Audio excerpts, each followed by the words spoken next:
মাথায় নষ্ট রে মামা। শাকিব খান তার দর্শকদের জন্য নিজেই ঘোষণা দিলেন নতুন একটা মুভি নিয়ে। শুধু তাই নয়, তার এই সিনেমায় থাকবে তিনজন নায়িকা।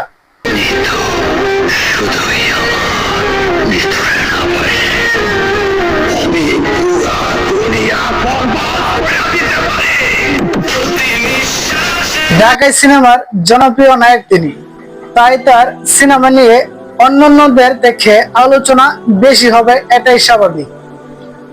গত ঈদুল আজহায় তাণ্ডব সিনেমার দারুণ সাফল্যের পর শাকিব খানের নতুন সিনেমার জন্য অপেক্ষা করছেন দর্শক। এর মধ্যে এই তারকার একাধিক সিনেমায় যুক্ত হওয়ার খবর শোনা গেলেও তা নিয়ে বিস্তারিত জানা যায়নি। সব জল্পনা কল্পনার অবসান ঘটিয়ে শাকিব খান নিজেই আগামী ঈদুল ফিতরের সিনেমা নিজেই ঘোষণা দিলেন, Prince once upon A time in Dhaka.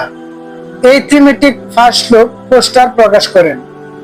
আজ শুক্রবার বিকেলে একটি ফার্স্ট লুক শেয়ার করে তার নতুন সিনেমার ঘোষণা দেন শাকিব খান। সিনেমাটির নাম Prince once upon A time in Dhaka, যেটি পরিচালনা করবেন আবু হায়াত মাহমুদ। ফেসবুক পোস্টে থিমেটিক ফার্স্ট লুক পোস্টার দিয়ে শাকিব খান লিখেছেন, ঘোষণা হলো এক নতুন অধ্যায়ের, সহ চিনবে তার আসল নায়ককে। সিনেমাটির ফার্স্ট লুক পোস্টারে দেখা গেছে লালচে আবহের বীরের মাঝে হাতে বন্দুক পুড়িয়ে আছেন অনেকেই। তাদের মাঝেই উঁচু করে হাত তুলে দাঁড়িয়ে আছেন শাকিব খান। চেহারা স্পষ্ট না হলেও ভঙ্গিতে পরিষ্কার, এবার গ্যাংস্টারের চরিত্রে হাজির হচ্ছেন তিনি। পোস্টারের বিভিন্ন প্রান্তে ঢাকা শহরের পরিচিত জায়গার নাম যেমন উত্তরা, গাবতলী, মোহাম্মদপুর, বাড্ডা, কারওয়ান বাজার, শাঁখারী বাজার প্রভৃতি লেখা রয়েছে। জানা গেছে খুব শীঘ্রই শুরু হবে সিনেমাটির শুটিং। এতে শাকিব খানের সঙ্গে দেখা যাবে 3 নায়িকাকে। সিনেমাটি মুক্তি পাবে 2024 সালের ঈদুল ফিতরে। অন্যদিকে আসছে সেপ্টেম্বরে সোলজার সিনেমার শুটিং শুরু করবেন শাকিব।